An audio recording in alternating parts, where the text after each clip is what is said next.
I was in the moment. You guys want to know the actual story? Yeah, I mean, you Yeah, gotta tell it actually.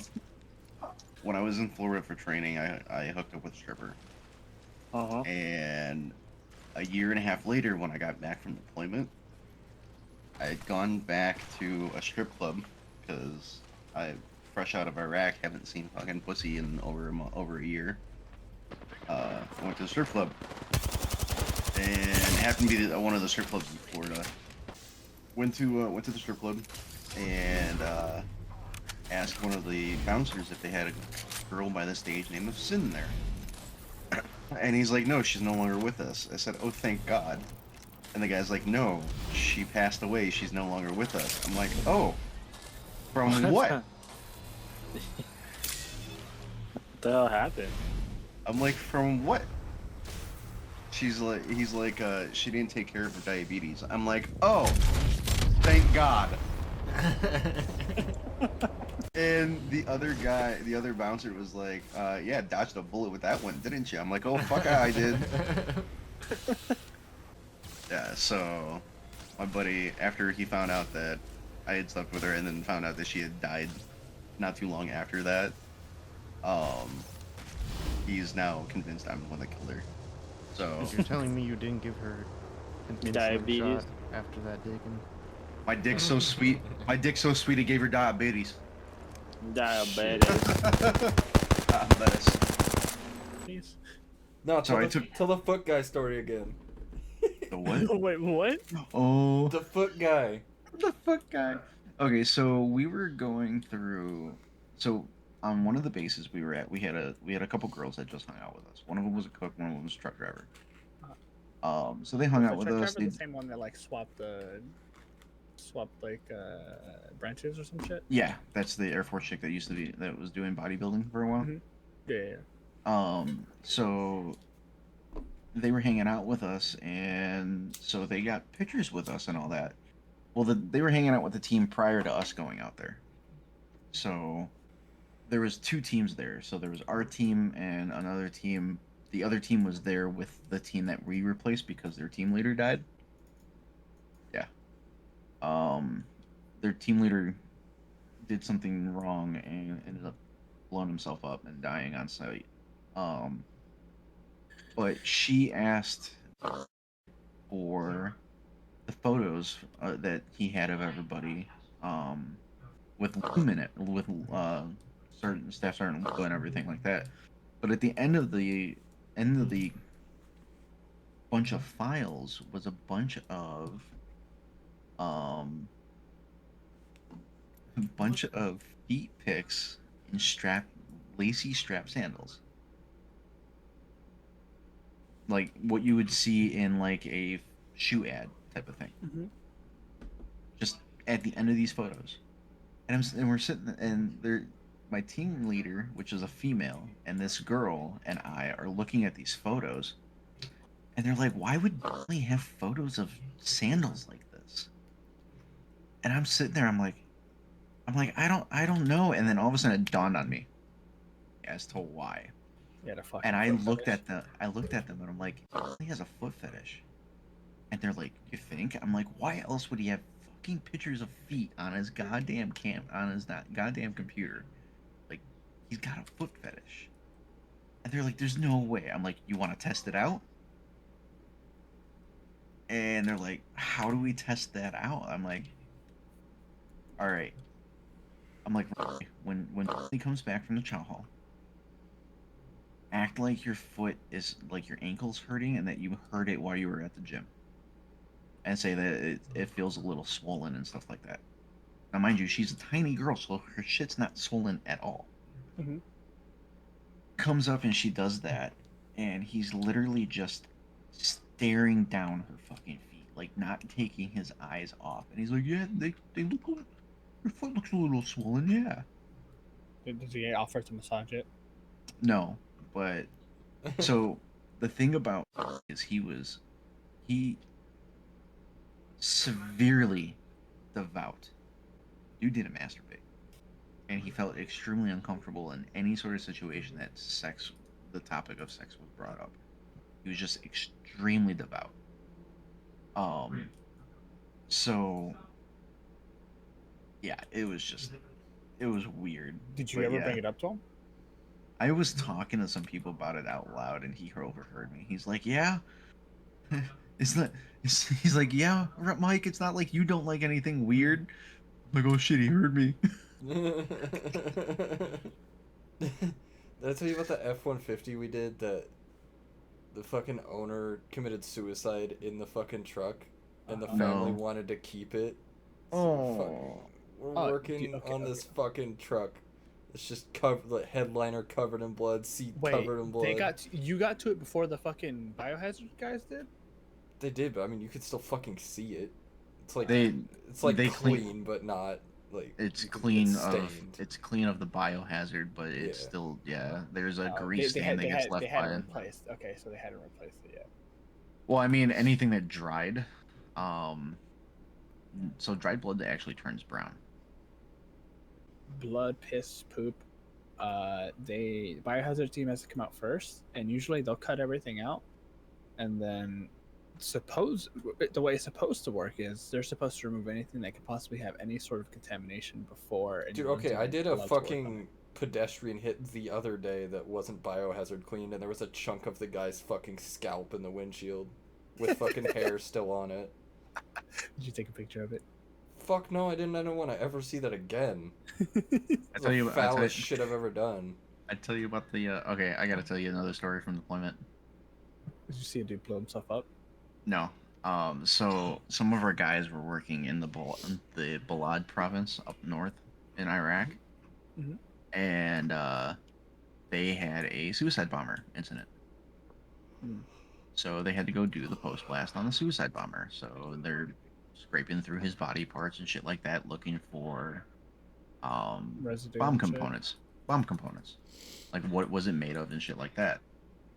So they're scraping through all of his body parts and stuff, and then one of the guys looks over, and his face is on a fucking fence post. Yeah, Just like intact, like just identifiable. like he got degloved from the explosion, and his face Oh. was sitting on the fence post. Wow. That is Um, gruesome but fucking hilarious. Dude, that is Yeah. like a scarring image. But It gets even more scarring. So every Iraqi is in a system of biometrics where it has a face, fingerprints, and everything like that. Mhm. So, since they found the face, they took it and spread it out on a rock to give it some kind of depth. They took a picture of it and sent it up in the report. All right. Now we're a bunch of EOD techs. Fucked up shit like that doesn't really faze us. But the people who handle our reports are intel people. So they get the report, and from what I understand, they got the report, and the dude that first opened it up and saw the photo instantly vomited everywhere. Oh, Yeah. fuck. They got a nice email saying, please don't do that ever again. You got a lot of cats. I have a thing about strays. I also have a lot of cats. We would get along great. So you're good enough for a Catwoman? Yeah, but I'm not a cable guy. It's too bad. Last time I went into a house with a bunch of animals, I almost fucking died. I tell you about that? No, do I need to clip this story? You probably should. So I went to a customer's house that was having issues with. Are you ready to clip it, by the way? Yeah. So I went to a customer's house. They were out. Their cable line had been cut, so I was outside trying to fix it, and then I went inside to clear up some noise or ingress from the house. And I walk into their living room, and they have cages everywhere. And she said she had something like 19 or like 29 rabbits in her living room. I was in the living room for 5 minutes. I walked out. I couldn't breathe. My eyes were itchy and just swollen, like almost shut. And I just had a raspy cough. And then it just progressively got worse and worse to where I started wheezing from it.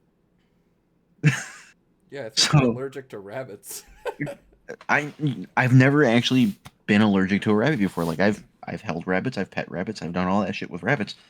I think it's because of the sheer volume that was in the room with all the hay and dust is what got me. But it just progressively got worse. I actually had to run to um I had to run to to a gas station to grab Benadryl. Hmm.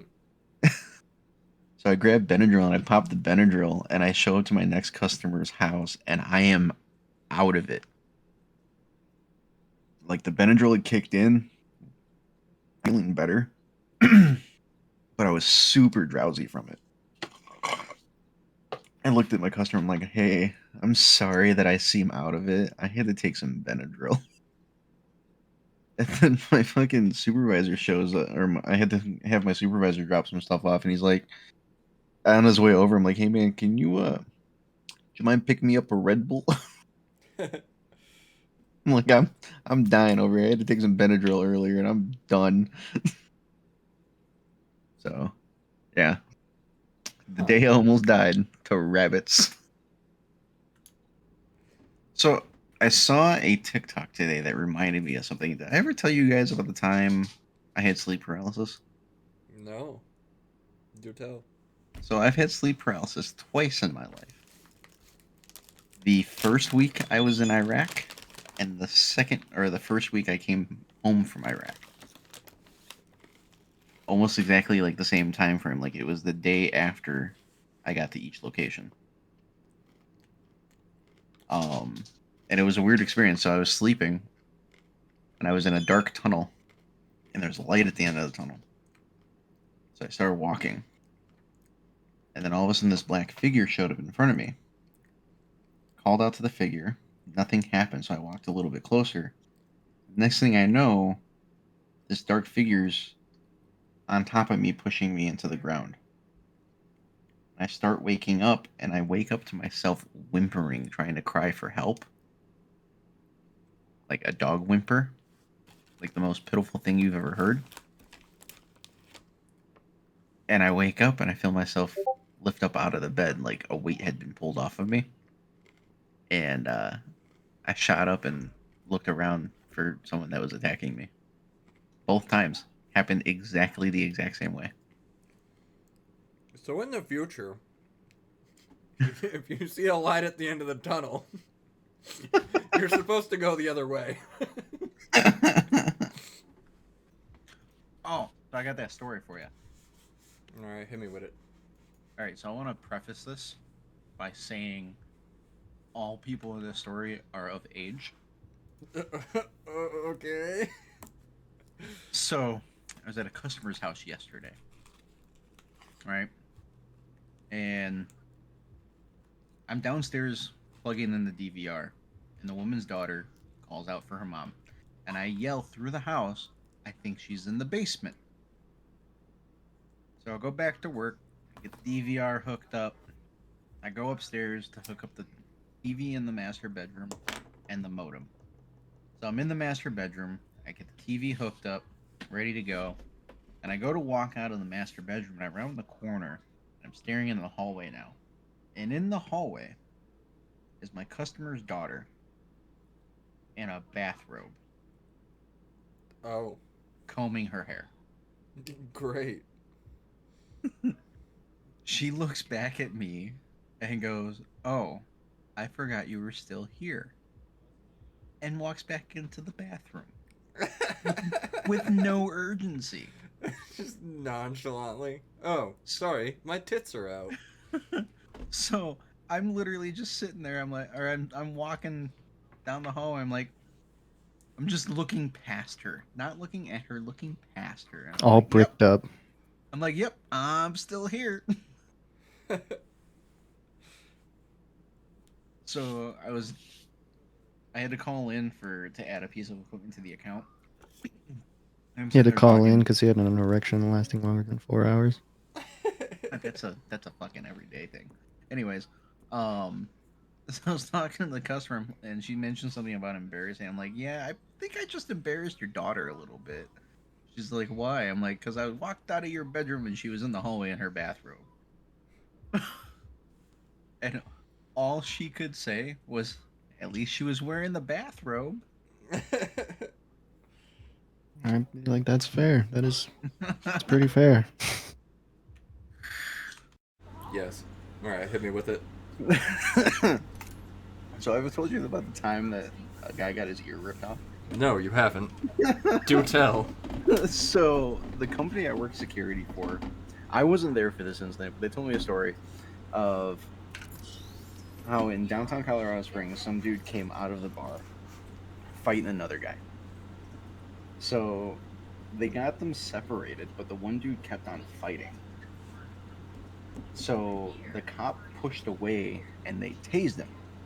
Well, when they tased him, he fell, and as he was falling, he went past the tree. So the cops cuff him, turn him over, and they're like, where did all this blood come from? And they're like, he's missing an ear. And they look at the tree, and his ear is just hanging off of the tree that's right next to downtown Main Street.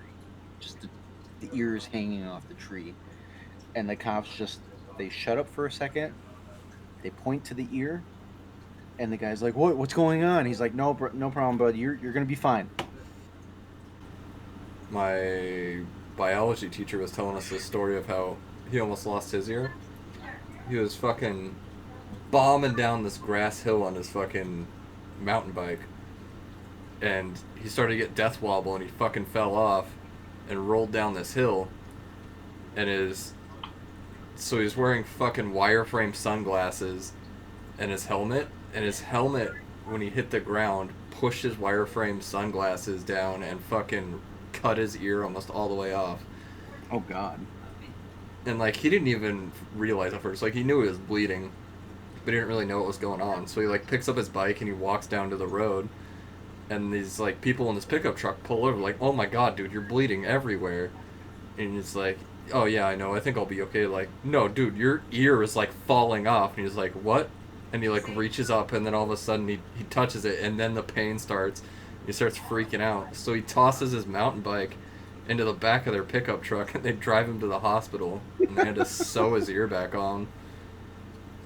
It's fucking crazy. He had like pictures of it and everything. It was disgusting. It was so going to the Ren Fair with my buddy and his fiance, right? And we were walking the outlet malls after we were done.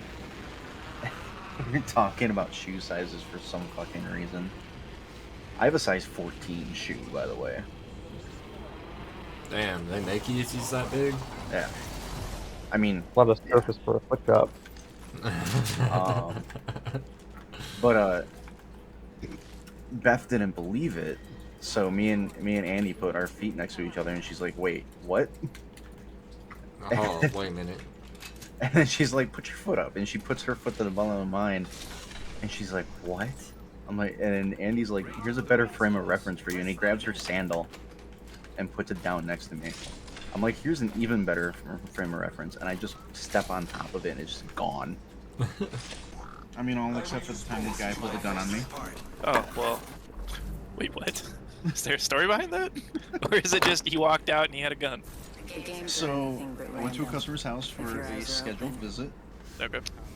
and so I pull up to the house. There's no landscaping, no nothing in front of the house, nothing. On the window, it said, "We don't call the police." I'm like, okay, cool. So I walk up and knock on the door. The inside door was open, but the screen door was shut. So I knocked on the screen door. Dog barked, no one answered. I knocked again, dog barked again. This time someone told the dog to shut up. I'm like, okay, so someone is home. So I knock a third time. Third time, gentleman answers the door holding a 1911 to the sky. And it says, goddamn, "What you doing dude. here?" Yeah. It says, "What you doing here?" I said, "I'm Mike with Comcast." What you doing here? I'm Mike with Comcast. You best get out of here. No problem, sir. No problem. Hell yeah, dude. The gun tells you to leave. All right, bet. Give me 5 stars, please, if they call. Now, the Iraqi army, when they call something into us, they're supposed to pull a cord on and secure the location, so when we get out there, we can take over. So we get in the truck, we head out to the site, and we get to the grid coordinates that were listed. And there's no one on the road. The road is literally empty. No one's there. Pitch black out. Both sides of the field are completely empty. Nothing. No sign of anybody. So the convoy commander makes the decision that we're gonna RTB, return back to base, and so he turns around and starts heading back. So after he turns around, I'm changing the position of my turret, and down the road, I see hazards of a car flashing. So I told my team leader, she calls it up on the radio, and tells the convoy commander that we see the lights down the road flashing, could be our IA guys, and they just got the grid coordinates off. Because the distance that we were from the flashing lights was about one kilometer. So being off one number on a grid coordinate, not hard to do. So he's like, okay, we'll head down the road and check it out. And my team leader's like, do you want us to just take the lead from here, seeing you're already at the back of the pack, or do you want to swing back around us? Convoy commander's like, we'll swing back around and get back in front of you guys. So they get back in front of us and we start moving. And literally 50 yards from where we had stopped, on the right shoulder of the road was a patch of disturbed earth. So you know when you dig up sand and stuff, the wet sand underneath comes up to the top, and when you put it back, it's 2 different colors? Yeah. So that's what we saw on the side of the road. It's a tall tale sign of something buried underneath the road for an IED. Like it was just recently buried and there's an IED there. So I saw it from my gunner seat. My team leader had seen it, and she started saying disturbed earth, but got as far as disturbed and loud boom. Bright white light, sparks everywhere. IED was just detonated on the lead vehicle. So, lead vehicle stops dead in its tracks. We stop. Everybody behind us stops. And my team leader's checking on my teammate. My teammate's checking on my team leader. No one's asked me anything yet. Now this is all happening in a span of like 15 seconds, but it felt super long because of that adrenaline dump. So I'm up in the gun and I'm staring out into the field to the left side of the road, the opposite side of the road from us, looking for anybody that is going to come and try and shoot us. Because that's what they would do. They use an IED to stop the convoy and then ambush. So I'm staring out in this field looking for people to shoot. That sounds wrong. I'm looking out in this field waiting for enemy combatants to come up on us. I'm not seeing anything yet. The gun truck behind me starts lighting off rounds into the field behind me, with his 50 cal. And this whole time they're still checking on each other. Finally, they ask me if I'm all right. My training had kicked in 100%. I said, yeah, I'm good. Call the lead truck. They need to move forward. We can't be sitting here like we are. They call up on the radio, tell the lead truck them if they can move forward about 25 to 50 yards, and then stop, and we'll pull security there and figure out what's going on, how we handle this. So they pulled their truck forward. The 2 rear trucks stayed behind. We moved forward with them. And now me and the gunner up front are pulling security in front of us and to our sides. And we're communicating back and forth with the lead truck, asking if everybody inside that truck is alright. The second in command for that truck kicked in, and he's like, yeah, no one's injured, or everybody's good. The commander looks like he has his bell rung. I made the comment. I made the comment to my team leader, who was a former combat medic, I'm like, hey, tell them that you're a former medic, and you can take a look at him real quick, see if he's good to go, or if we need to beat feet back to base immediately. So she tells him. She gets out of the truck, goes over to their truck and starts taking a look at him. Determines that he might have a mild concussion.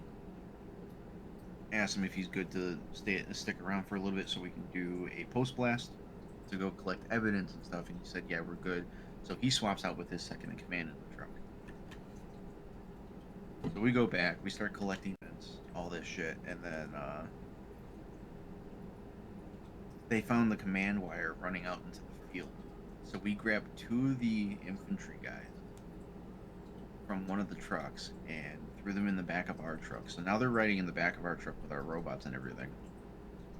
I'm still up in the turret, and we start taking off through a fucking irrigation field. So it's like running ribbons on a dirt bike track in a 40-ton vehicle with shit leaf spring suspension. So I'm up in this turret. I grab my team leader's M4, and I'm literally sitting outside of the actual truck in my turret so I can brace myself properly and shoot anything I see with an M4. Get a call over the radio that the commander is starting to pass out from his concussion, which is a no-no. Told my team leader, we got back, turned around, went right back to base. The biggest thing about this story is if he did not decide to get their truck in front of us, our truck would have been blown up. Yeah, that's terrifying.